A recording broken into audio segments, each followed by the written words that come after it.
Bismillahirrahmanirrahim. Sahabat, Allah Subhanahu wa Ta'ala berfirman, "Dan puasamu itu lebih baik bagimu jika kamu mengetahui." Quran Surat Al-Baqarah ayat 184. Begitu besar manfaat puasa. Dari segi ruhiyah, memiliki dampak positif untuk hubungan manusia dengan Sang Pencipta, yaitu Allah Subhanahu wa Ta'ala. Untuk jasmani, puasa membuat kondisi kesehatan menjadi optimal, bahkan dari sisi yang mungkin tak pernah kita pikirkan, yaitu sisi akal. Dari sisi akal, puasa memiliki dampak positif. Luqman Al-Hakim, seorang yang bijak dan alim yang namanya tercantum dalam Al-Quran, berkata tentang puasa yang memengaruhi akal. "Wahai putraku, bila perutmu penuh, pikiranmu akan tidur, kebijaksanaanmu akan keluh, dan anggota tubuh akan malas menjalankan ibadah."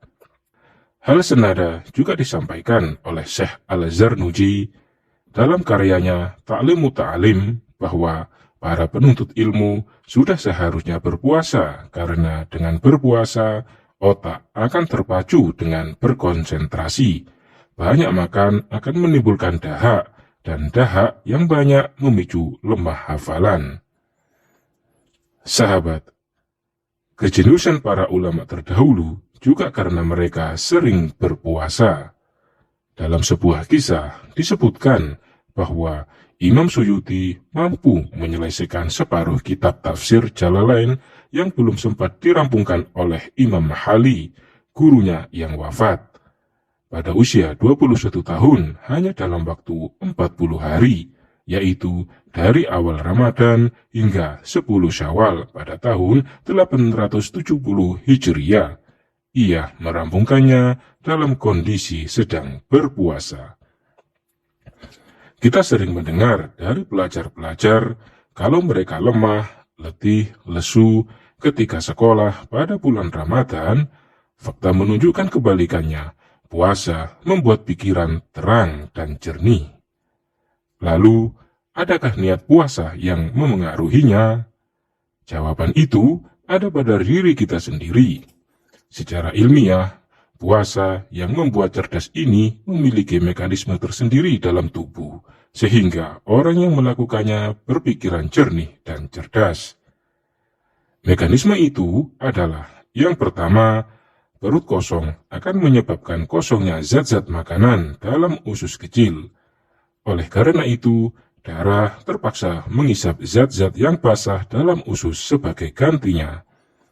Orang yang mengalami keadaan tersebut pada umumnya mempunyai penglihatan yang tajam, gerak-gerik cepat, serta memiliki kecakapan menganalisis persoalan.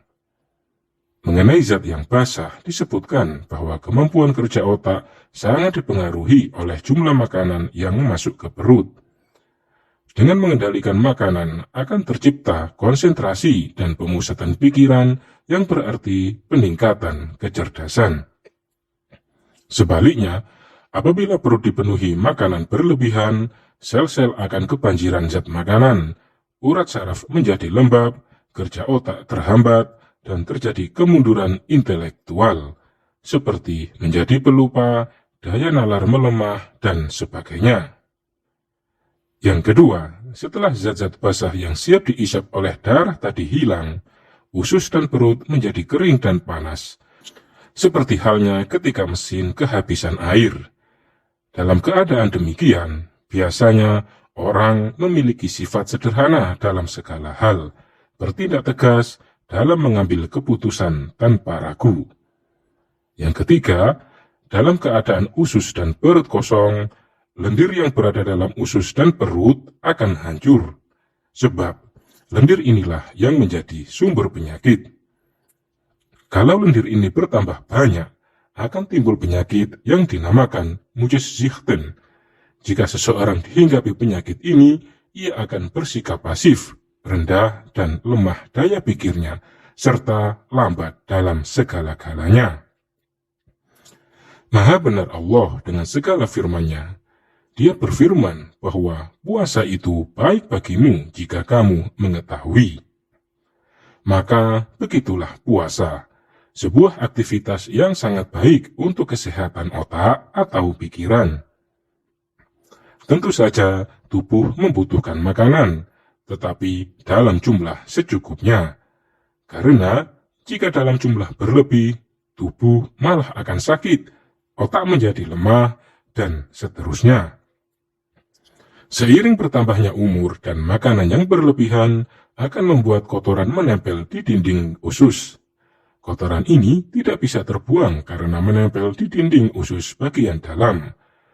Kotoran yang sangat liat sehingga mengotori dinding usus. Kotoran yang menempel ini akan menjadi racun atau radikal bebas. Karena sari dari kotoran itu yang merupakan racun akan diserap oleh usus seperti usus menyerap sari makanan. Racun yang kemudian akan memasuki darah dan sistem pembuluh darah. Jika racun sudah memasuki darah, apapun bisa terjadi. Seluruh organ dan sistem organ tubuh akan terracuni, termasuk otak, dan darah tentu harus mengalir ke otak untuk kelangsungan aktivitas otak. Jika otak terracuni, tentu kejernihan berpikir juga akan berkurang. Puasa yang sesuai sunnah Nabi Shallallahu Alaihi Wasallam mampu menghilangkan, paling tidak mengeliminasi jumlah zat kotor di usus. Bukankah jika berpuasa tidak akan ada makanan yang memasuki sistem pencernaan? Sistem pencernaan akan bekerja menyelesaikan tugasnya yang belum selesai, yaitu membersihkan zat-zat yang ada dalam saluran pencernaan, termasuk zat yang menempel di dinding. Kemudian akan beristirahat jika tugasnya sudah selesai. Wallahu a'lam bishawab.